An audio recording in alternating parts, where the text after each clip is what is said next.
guys, but when they're down here in Christchurch today, 24th, Christmas Eve, just finishing off this table for Chris. One of the biggest things I get asked is, oh, what do we do about the drips on the bottom? Well, we put green tape around the edge. So we put the green tape on, and basically what we're doing is we're just going to sand this down until we get to the green tape. Once we touch the green tape, that we know that we're at the depth of the resin underneath it. We pull the green tape off and all of these will disappear.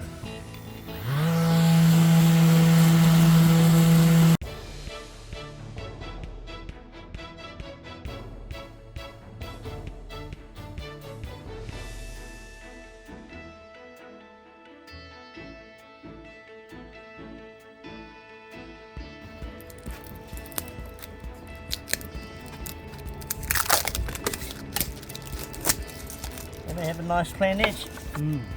And then if you do touch the wood like a couple of places there, you can either do one or two things. Just use a very light epoxy on your finger and run it over, or I quite often just use Osmo and just put a little bit of Osmo, a little bit of oil on that edge, but generally you're only talking about half a mil, you know.